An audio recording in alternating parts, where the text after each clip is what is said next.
Hey everybody, this is Mark with Flatwoods Bee Farm. Today is February the 2nd, 2022. We're just outside Locust, North Carolina, and I'm out here checking the mountain camp feeding in one of my out yards. And I'm sorry the video is a little shaky today.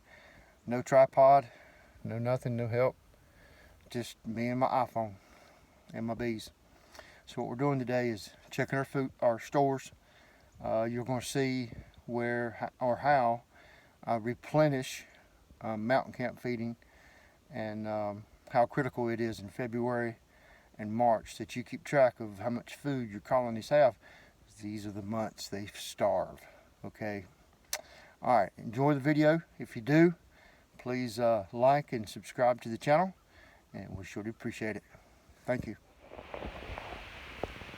Okay, friends. Let me apologize in advance about this video. It's going to be a little shaky. I'm trying to do it with one hand. No tripod, no nothing. I left all that at the house. But what we're going to do real quick, I want to show y'all just how easy it is to replenish mountain camp feeding. And I also want to show you just how fast our colonies are depleting their resources. As warm as it's been, or it was in December, as big as the colonies probably are right now, they're really consuming a lot of food. And this is February the 2nd, 2020. I'm in one of my out yards and checking the mountain camp feeding, the dry sugar that's on the colonies. And it's very important. February and March is when most of the bees starve, because we just don't think about it. You know, we see some stuff blooming, but you don't realize just how big those colonies are, or could be, and they're consuming everything that comes in the door. And at some point, what the colony is consuming will surpass what's coming in, and they'll starve real quick in February and March. So let's take a look. What we're going to do is we're going to open this colony and see how much food they got left.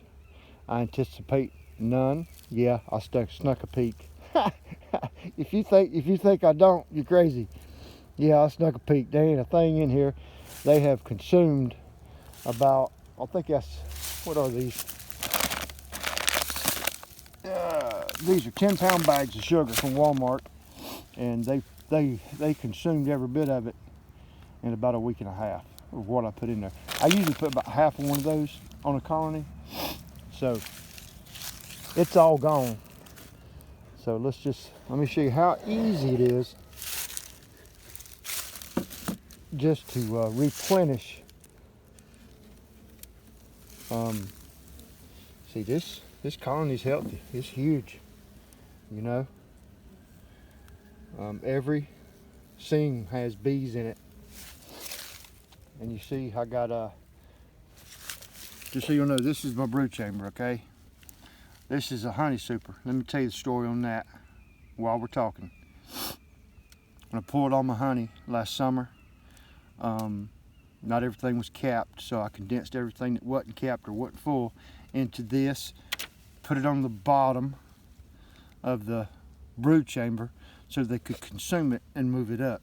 And I fully anticipate in a couple weeks, when I really do a in-hive inspection, this will be empty.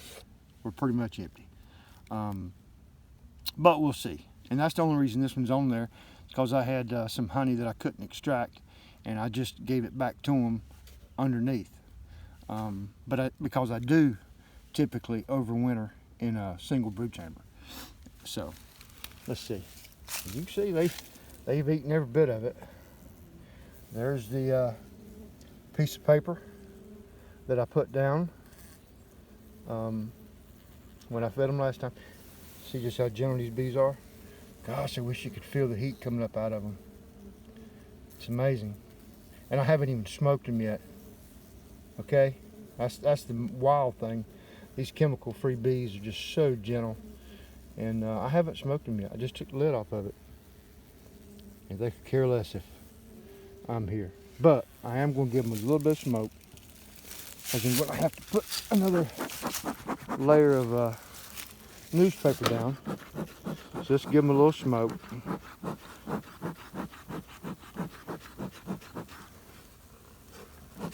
And sometimes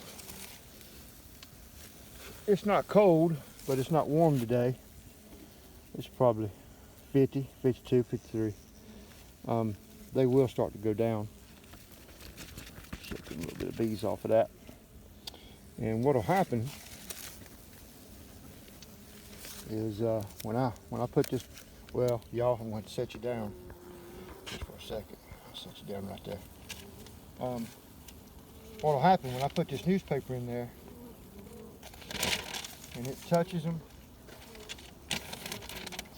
they will go down. I'm not going to smash nobody. I just lay it right in there on top of them, just like that right there. Just kind of push it down on them. And you know, don't be afraid to touch your bees. You know, they're accustomed to being touched. You know, lightly. You don't want to give them a high five or nothing, but see, they'll all go down. See, there's no bees underneath there now. They've all gone down in there. And I'm just going to take my dry sugar. Well, hold on a second. I always like to leave just a little room right there on the front of the colony. This is the front of the colony right here, going that way, okay? And I'll just pour a little bit of sugar on. There's a free ad for Hoss Tools. Greg Key, I hope you see this. Let me tell you where this newspaper comes from. We went to the Mother Earth News Fair up in Asheville, North Carolina, several years ago. I mean, it's been well, maybe 10 or 11 years ago. And as we were leaving, all the programs and everything that were left over, they had them stacked up on pallets out there at the gate, and you could just take them all home with you if you wanted to. They was bundled up in little bundles, and we brought, God, I don't know how many back home with me, but we used that. I'm still using those programs from the Mother Earth News Fair for this and to light my smoker. But that's it. That's all you got to do. It's just that right there. And that's how you replenish it. So I hope y'all having a good day. If I open, I might open another one here in a little bit and have something interesting, and I'll shoot another segment of the video. But if I don't, I hope y'all having a great day. I know I am. Okay, so here's another colony. No smoke. Hadn't smoked them yet. Still just as calm as could be. And yeah, see, they've devoured every bit of their sugar. And see how calm they are. No smoke.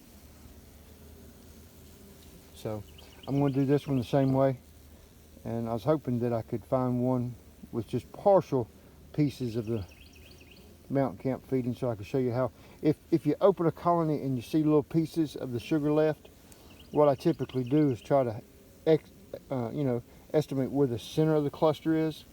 Okay, and I'll take all those little pieces and pile them up right in the center of the cluster. Okay, so that's what I was hoping to show you, but I couldn't find one that had done that. So yeah, that's all I do. If they just got little chunks of sugar left, I'll just pile it up right in the middle of where the cluster is. And that way it's in a central point in where they're living at the moment. And that's all I do. Okay, all right, again, hope you're having a great day. I know I am.